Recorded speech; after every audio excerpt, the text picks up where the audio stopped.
Okay, so today we're gonna make ribs, and first we're gonna take our celery.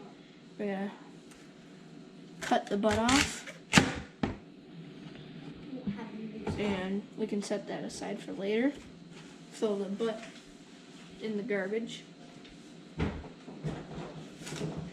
and then we'll do our onion.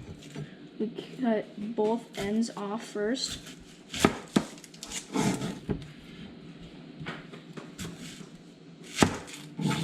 Slice it into big kind of circles,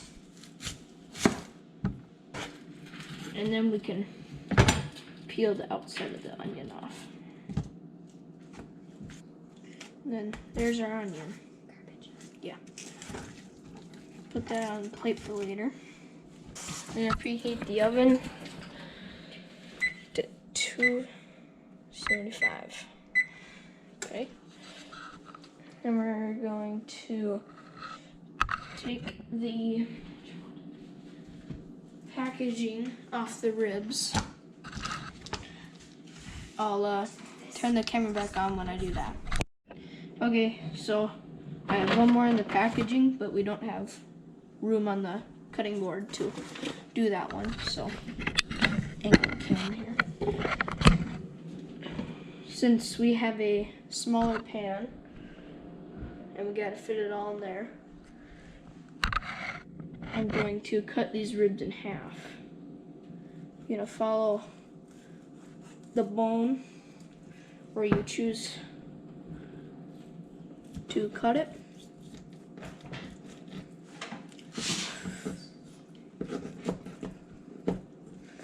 And then we're gonna scorch it. There's a membrane in here that we have to cut, so we're gonna do that half dozen times or a dozen times. I did a couple more than that, but so this half the rib, we're using rib rub from Famous Dave's. Put it on there. Make sure to rub it down in there. Make sure it sticks in there.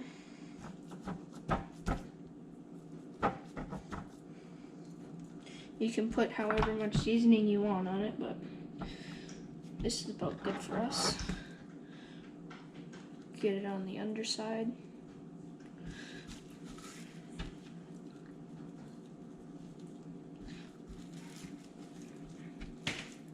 So I'm gonna do this rib, and this rib, and I'll let you know when we got it in the pan.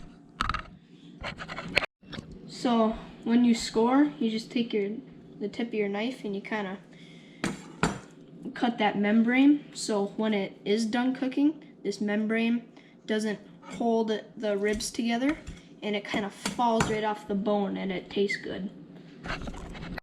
Okay, so what I did was, before I put anything in the pan, I sprayed it with some Pam, and then I laid it in there, and then I put onion right here, and then I put rib, and then I put celery, and I did onion, celery, onion, celery, onion, celery, so each rib will have a little bit of onion taste and a little bit of celery taste. And then we're going to take a little cup of water, pour a little water in there, and then take some chunks of butter, put it in there, and then all that extra stuff that you had from like the onion and the celery that you cut up, you can just kind of throw in there. The more you put in, the better it'll taste. So, and if you need to, when you put the celery in and your pan's too short, you can kind of break a little bit and then just kind of put it in there. Okay, so now we're going to take our Reynolds wrap, or tin foil, however you call it, and measure it so it'll fit across our pan.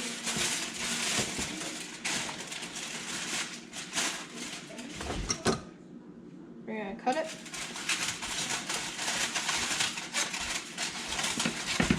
Then we're going to lay it across our ribs. and it might take you 2 sheets of tin foil, but just enough to cover the pan is good. Cut another piece.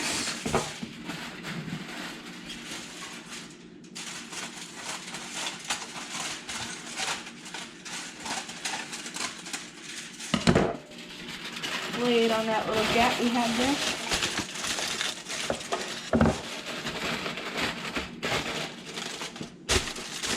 Make sure it's kind of snug in there. And the tin foil is kind of wrapped around the edge of your pan. And then we're going to take your knife, and then we're going to poke holes in the tin foil. And what that does is let the ribs breathe and get some air. So, and our oven is done preheating, so we'll put the ribs in and we'll check them in about 4 to 5 hours. We'll do it in 4, so we'll set our timer and we'll go 4 hours. Timer started, and there's the pan of goodness. So in 4 hours, I'll update you, and we'll see how the ribs look. Okay, so here we're checking the ribs, and you can see that the meat isn't falling off the bone. So we're gonna put it in for another hour and see if that meat kind of crumbles right off the bone. And that's how you can tell it's done. So, see you in an hour. Okay, so here the ribs are pretty much done. See that bone kind of is easy to pull off there. You probably should have been cooked a little longer, but that's okay. So, we sprayed this pan with a little bit of Pam, and then I'm gonna take a couple of these ribs, toss them on here, and then we're gonna use some honey barbecue sauce, Sweet Baby Ray's.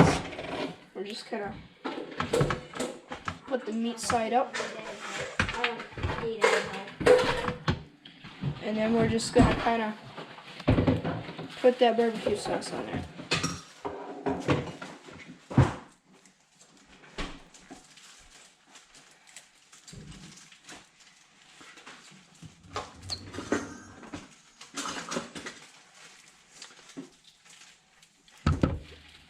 And you kind of just spread it around so it really gets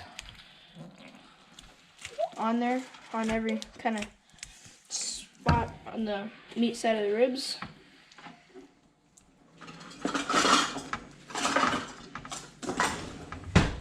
Just like that.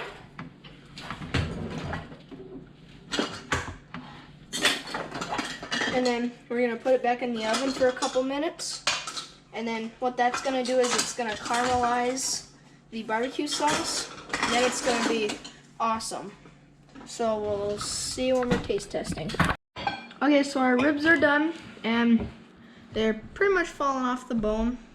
Made a couple muffins. And so, taste test number 1. That is really good.